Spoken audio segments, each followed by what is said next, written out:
Hello, Harrisburg. I'm Lenwood Sloan, your host and time traveler, and I have the honor of being in the presence of the past with Mr. Wim Goodridge of Central Pennsylvania, headquartered in York, Pennsylvania. Good day, Mr. Goodridge. Good day, Mr. Sloan. It's so wonderful to see you once again since I've been spirited back again. Yes, sir. Your spirit is well kept in the homes across Pennsylvania, central Pennsylvania, and in the Harrisburg area because of the photographs of our elders and ancestors that hang on the walls that were taken in your photography studio. Wonderful, wonderful. Would you wonderful. talk about your work with daguerreotype photography and Well, to be clear, it was my son Glenn Alvin, who was probably the third daguerreotypist, African American, the word you use today, black man, was probably the third in the world with any body of work. I just introduced him to that, and it seems that people just give me the credit for all of the beautiful daguerreotypes and ambrotypes that my sons, the Goodridge brothers, have presented. now help us out for those of us who didn't do well in science or class. What is the difference between the daguerreotype and anthrotype? Ambro, Ambrotype. the ambrotype. Well, the one difference is cost. Yes. Daguerreotypes was the first form of public photography, and ambrotypes came afterwards. So those that come afterwards are less expensive than those who were the original. In fact, your Smithsonian today just purchased about $1 million worth of African Americans or black during my time photographers, not pictures of black people, but the photographer, the person behind the camera. So that is quite a feat today. Indeed, and you're wearing an example on your lapel, sir? I am. This is a pen. It is a ambrotype, and I wear it everywhere I go. So it became one of the symbols when people see me. Mr. Goodridge, we have been fascinating with your history in central Pennsylvania and your role. I'd like to ask you, since you're so prominent in our minds, why did you come back for such a time as this? I came back because of working on the Underground Railroad, of working with trying to find freer spaces for our people, with working with those who were not as fortunate as I to then become a free individual. I wanted to see where we're at today. And the first thing I do when I'm spirited back is read your newspaper. And I must say, Mr. Sloan, I have been so disappointed in all the work that I did, and my friend Frederick, and my sister, Frances Ellen Watkins Harper, and Stephen Smith, and all of us that worked so hard, sir, to find a sense of freedom for Black people. When I read the papers today, I see a similar type of thing that is going on that was happening during my time. As you know, I was born enslaved. Yes, sir, and I wanna catch up with you there, but you have a conspicuous piece of history where the Underground Railroad became the Overground Absolutely. Railroad, and would you share that with us? Well, you know, every time I start talking about that, the people I am around get a little chuckle over that. As the station master on the Underground Railroad, just as you cross the Mason and Dixon line coming into York, I owned 13 rail cars. And one of my rail cars had a fake compartment that I could put a freedom seeker in during the day when I wanted to get them to Philadelphia. And we would cross this bridge called the Columbia-Wrightsville Bridge. And I like to tell the story that I would hook oxen to my rail cars because sometimes the engine was just too heavy for that rickety bridge. And I tell the story that for that short period while the oxen and horses are carrying my cargo across the Columbia-Wrightsville Bridge, when they got to the other side, just to the other side, it became the Underground Railroad once again. So I had two things going on at the same time. As a station master on the Underground Railroad and owning my own rail cars on the Overground Railroad. And no one ever caught me. Now, sir, I met your dear friend in history, Mr. Henry Watson, and he would send people to you. You would move them to Mr. Stevens Smith, and they would move on to Philadelphia and William Stills. You had quite a communication system of communicating about how you were shipping your human cargo. Yes, because we had to have an organization. We had to think beyond those commissioners who wanted to catch those people who were enslaved and bring them back across the Mason and Dixon line and put them back into servitude. So we would contact each other because we were all businessmen. And when you have an operation that is so critical to our cargo, which is humans, and I try to make sure people understand that we were not objects. We were human, simply looking for freer space. One of the incredible people who you helped to freedom was O. Perry Anderson. Osborne Perry Anderson. I get that often, Mr. Will you Sloan. tell us about your relationship with John Brown and with Osborne Perry Anderson? We had earlier on, those of you who know the story of John Brown, I will not rehash it. Early on, there was I like to call it a scheme that we put together that should something happen and people need to escape, they would come to certain areas. Osborne Perry Anderson, when John Brown was captured, escaped. And he came to York, Pennsylvania. And he actually stayed in my emporium at first on the second level. On the third level, I was renting space, Mr. Sloan, to a newspaper. And if I can recall, the newspaper was talking about the black man who escaped from Harper's Ferry. Little did they realize he was right underneath them. Indeed, sir. We had to be quite clever during those times. Eventually, I did bring him to my home at 123 East Philadelphia Street and put him on one of my rail cars, the one with the fake bottom. He made it on to Philadelphia and on to Canaan land, or Canada. On to Canada, sir.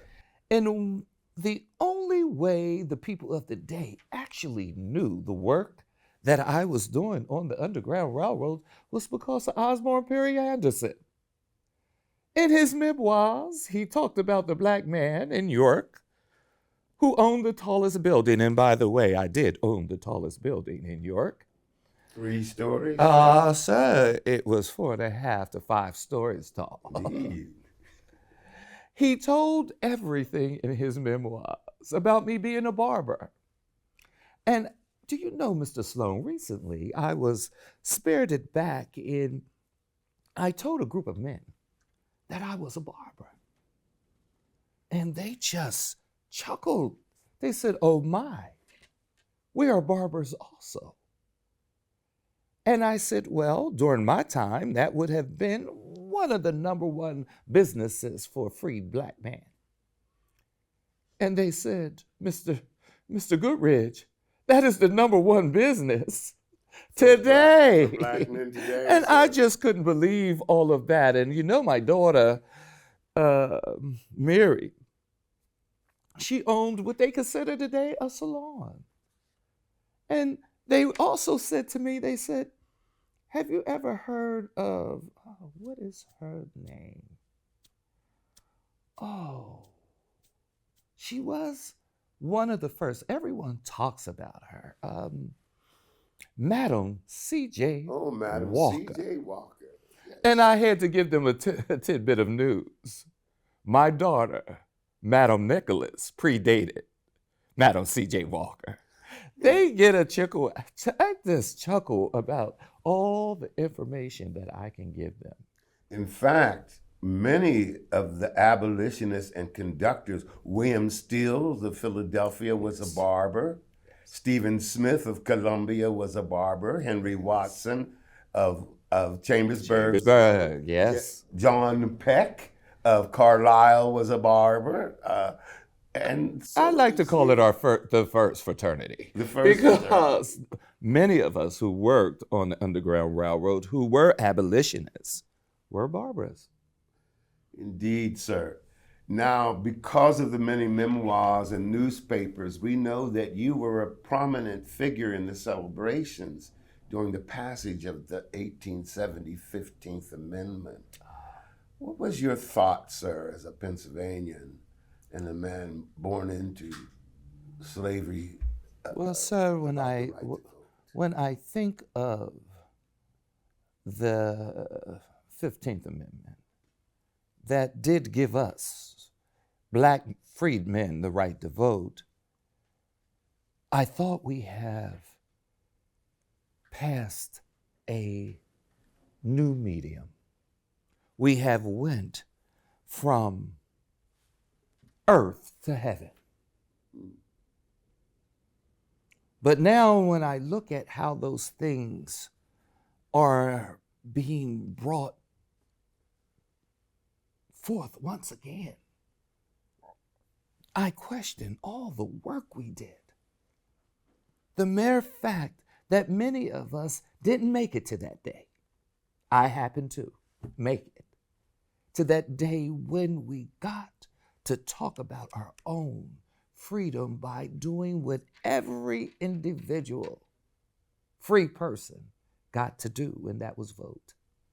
Now, sir, our interest in a number of things, our interest in black photography, our interest in the Underground Railroad, our interest in black entrepreneurs have kept your memory and your spirit amongst us. What do you see, or who do you see doing the work that you have done in the past today? Who are the flag bearers? Who's carrying on? Well, as I am spirited back, it seems, through every decade, it was people early on when I first got spirited back, it was people like your Martin Luther King. And then as I got spirited back a little bit later, it was your people like, Jesse Jackson and those individuals who was working during that period of time. And now I was spirited back the first time in a long time when there was a black president and they said his name was Barack Hussein. I listened to that name and I said, ooh, those names come from the motherland. That was a good feeling. And then then I was spirited back for, there was a gentleman just recently they had a president, I'm thinking of his name, Biden. Biden, yes. Joseph Biden. And he was trying to usher things along. I'm not sure where we are today, but I say, Mr. Sloan, if we don't begin to make ourselves visible once again, all the work that abolitionists and entrepreneurs like myself and yourself, all that work might be in vain. And I brought my Bible along with me so that I make sure that I am saying all the right things because it is essential now. I have always seen you with the Bible, sir. I- Or a lamplight. Or a lantern. Or a lamp. You know, when I'm spirited back, depending on what I was recently spirited back at your monument. And I was reading those names, and I got to a Sarah Humphrey Bessel. And I said, my God, my son Glenn Alvin took her cabinet card, the card that she passed out. And we know she was an abolitionist. But my son, I said, there is something that has been ringing in my ear because there was a person that I ran into and they told me about this 6 degrees of separation. And I said, oh my Lord, 6 degrees of separation. So, Mr. Goodridge, the monument is called a gathering at the crossroads. Oh. It was because Frederick Douglass spoke to a gathering of some 1,000 people there. If you could speak to the people of Harrisburg on a corner, what message would you give them? What call to action? You know, Frederick was a good friend of mine. In fact, my daughter hosted him on several occasions. I believe that in that area where your monument was the perfect place because of the 8th Ward. What I would say to people today to research what was going on in the 8th Ward. What were those blacks and immigrants doing that we are not doing today? Find that path, find that bridge to bridge their wisdom with the wisdom of the day. And what I find, Mr. Sloan, is that so many people do not remember. The only thing, Mr. Sloan, that is absolute is history. History absolutely happened. And when we do not remember our history, we tend to fail. And sir, if you could take back to your time some piece of philosophy or information about our progress or demise, what would you tell the people of your time about the future? I often go back and tell them about things, but how you put it, Mr. Sloan, I think that, there is a map of comparative states between slave and free enslaved states. It was in 1850. That map exists. And how this country was carved out. And the reason why I'm bringing this up because they're aware of this map. How this country is carved out is almost exactly the way it was carved out in 1850. And one of the young people brought to my attention that the only difference is the colors on how it was carved out. During our time, Florida, North Carolina, South Carolina were a pinkish color. And then they turned blue.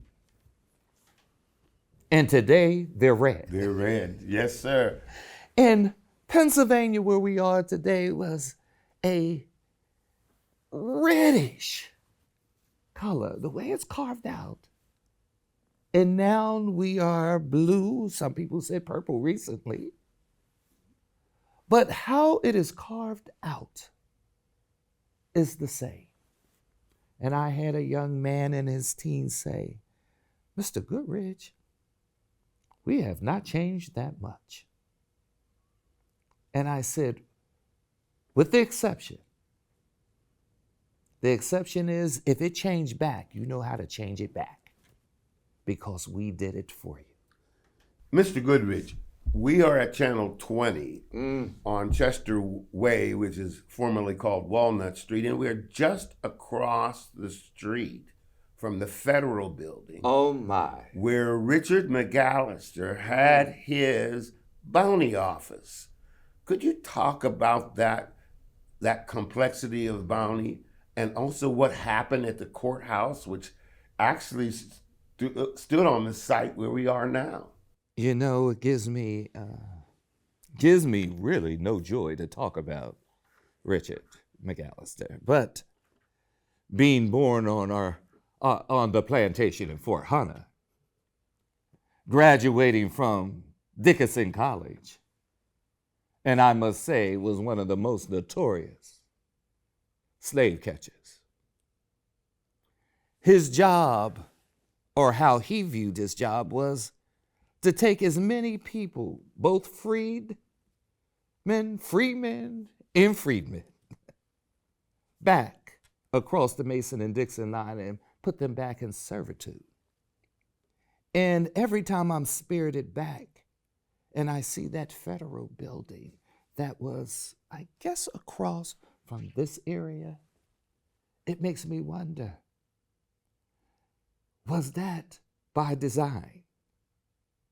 Because the jailhouse, where he snuck people in at night so he could run them through the system, was right across the street. The jailhouse, sir, was on the footprint of what the building that Channel 20 is in now. Maybe that's the uncomfortable feeling I got when I first walked through the door. Because Mr. McAllister would run those people, and many of them were freedmen or freemen.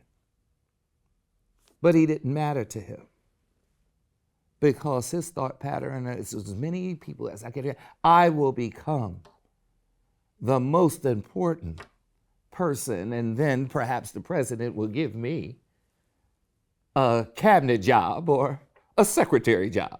Now, he had the misfortune of arresting two men who were freed, and the waiters and the restaurateurs and the oyster salesmen in the area, which is now downtown Harrisburg, gathered in the street in front of this building, Channel 20 and the Federal Building, in what was then called a resistance, but is now called a riot, as they freed those men who were wrongfully arrested and scurried them in to the old Eighth Ward. We have a lot that we could say about the Eighth Ward and about this capital city, Harrisburg, and how all of the antennas to the other cities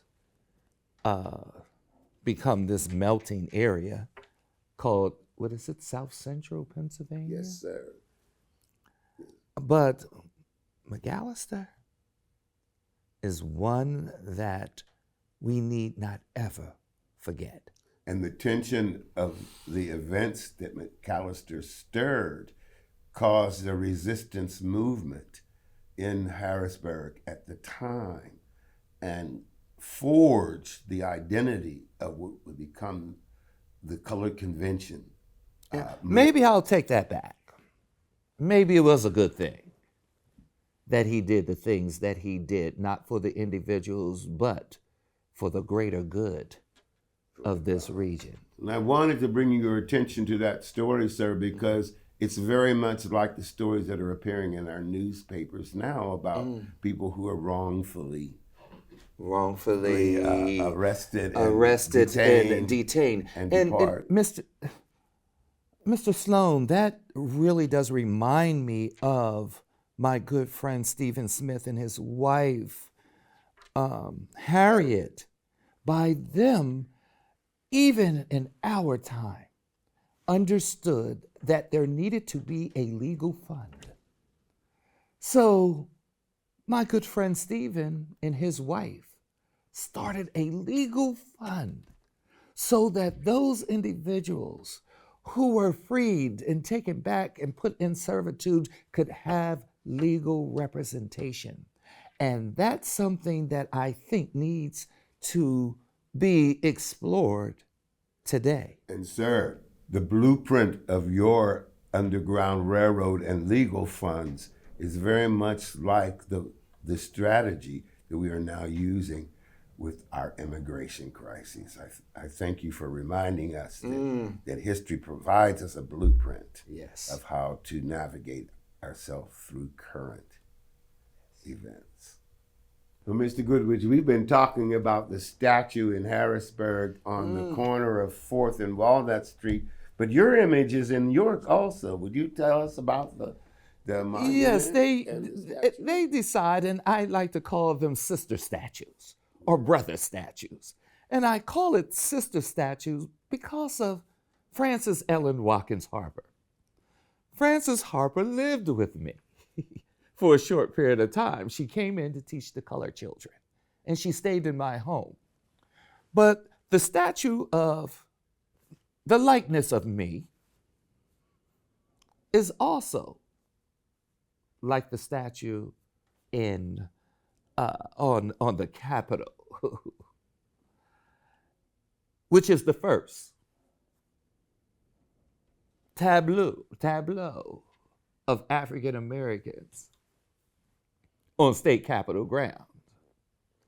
Well, the likeness of me in York is the first African American statue in the whole county of York.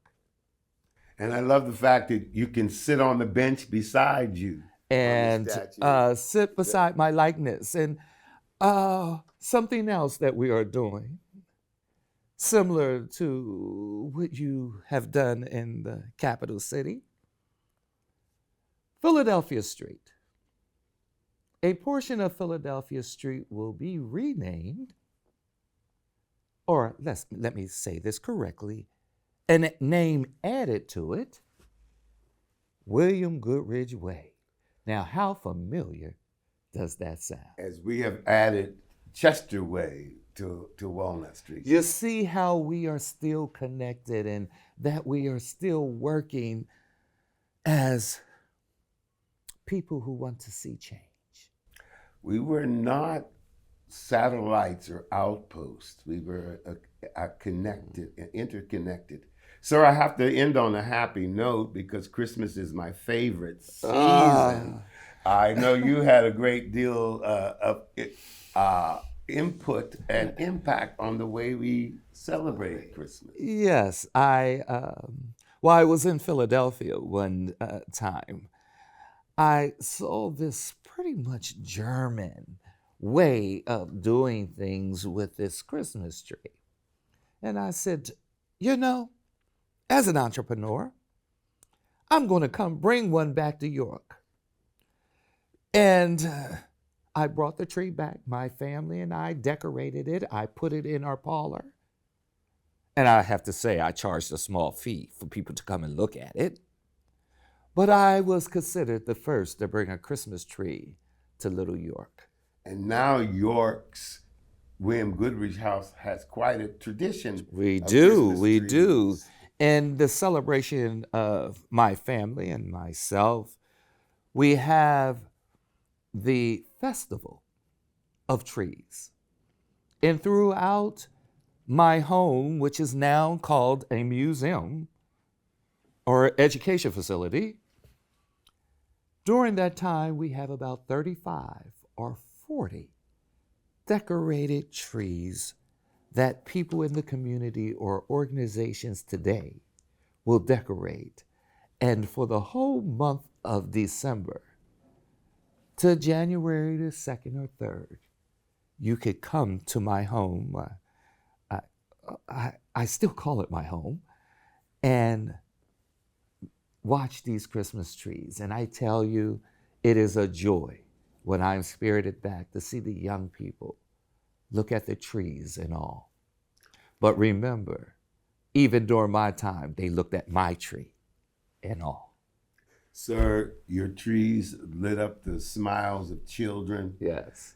Your impact on the quality of life, equity, justice, and freedom has lit up our pathway on the quest of freedom. And I thank you for being amongst us. One last word for Harrisburg that light our way as we go into these desperate times ahead. Some candle for us to carry. Well, typically, like you said, I usually carry my lamp. I would hope that each of the individuals using it as a symbol would light up not just their brains, their way of thinking, so that this city will progress. Now, I don't get into future day politics, but I do believe that if you just turn a light on, you'll see the truth. You'll see what's real, and you will not be walking in darkness. Mr. William Goodridge, abolitionist, entrepreneur, thought leader, and conductor on the quest for freedom, we thank you so much for being in our time, for our time. I'm Lenwood Sloan, your host and time traveler. I'd like to thank Channel 20, and I'll see you again in some century, future or past.